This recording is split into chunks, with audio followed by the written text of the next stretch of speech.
here did not have nuclear weapons, we would have thrown all of their soldiers out of Ukraine long ago.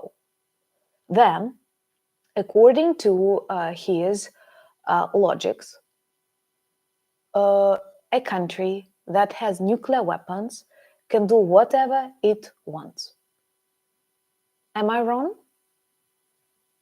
Please tell me that this is wrong. And what bothers me most of all is that there is a danger that sanctions on Russia will be lifted.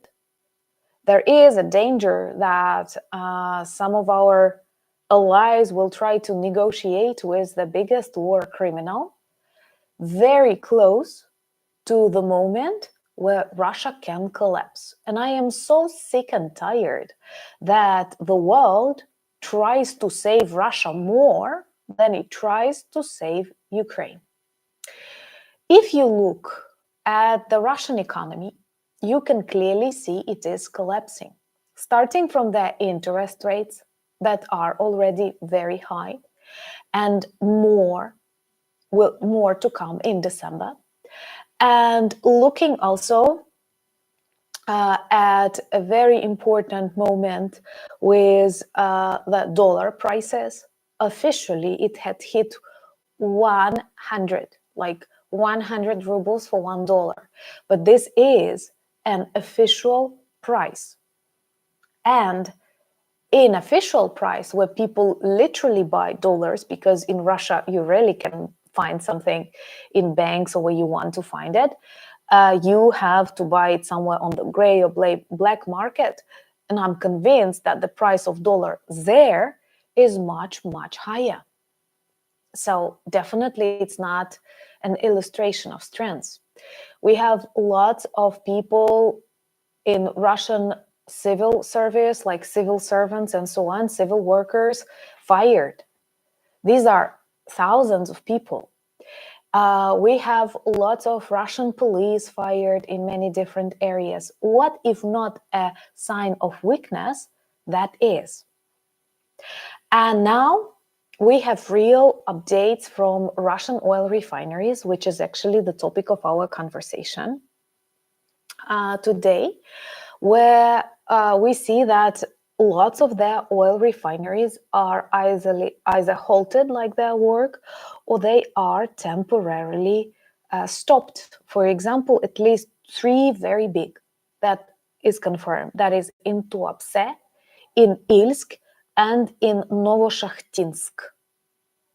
These are 3 big oil refineries that right now do not work, and as a result do not provide Russia with anything they need.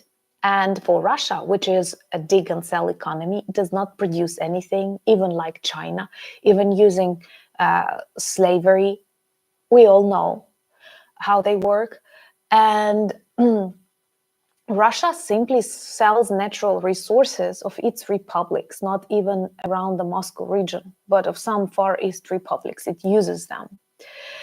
And we see that they are really close to this serious inflation. They are trying to hide it.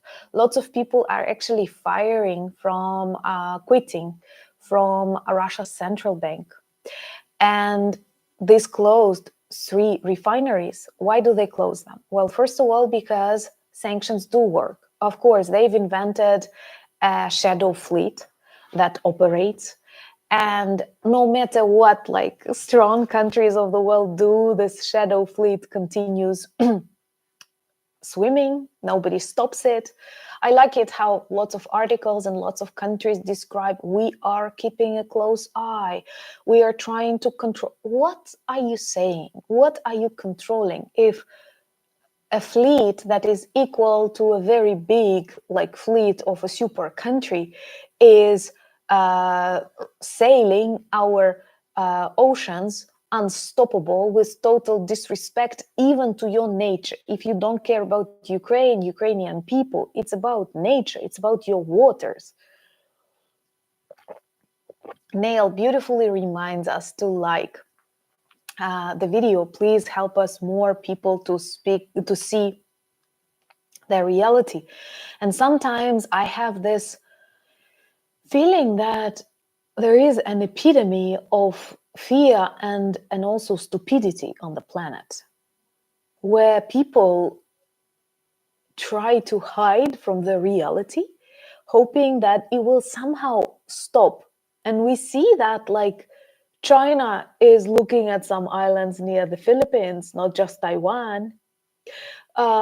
We see so many things happening because everything is wrong, because Scholz calls Putin, and after that, Scholz says that he will call China. Is it a position of strength? Is it like a demonstration of power or what? When you speak to one dictator and then you say, whoa, whoa, whoa, I will call to China. So is it that like Europe is asking China to solve its problems? Are you sure you want this? Do you really think that China can help you out? Seriously. And Russia is close to the collapse. Same as with the Soviet Union. It is always very quickly what happens there. It happens in a blink of an eye. You think that everything is fine. Why? Because all the reports that Russia gives officially, they are fake. They are not real. They can tell whatever they want. They can say that GDP is like the best in decades. It is not real. And thank you so much, Marx. Thank you for your support and greetings to Sweden. And it's tremendous how those who are supposed to be leaders, those who are supposed to demonstrate strengths, start discussing things with China. Like Germany asks the support of China. Hold my beer.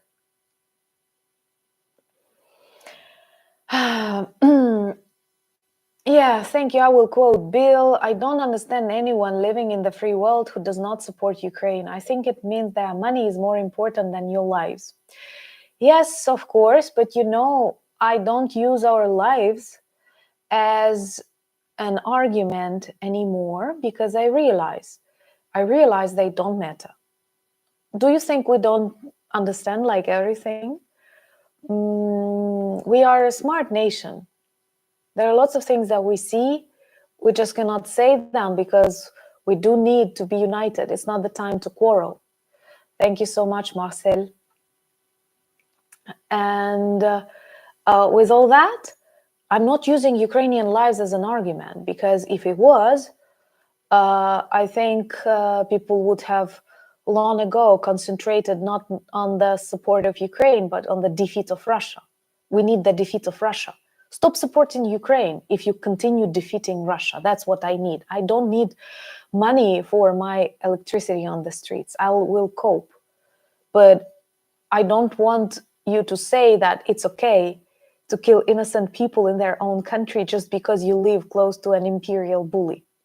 And because you were stupid enough to trust other democratic countries and give up your nuclear potential.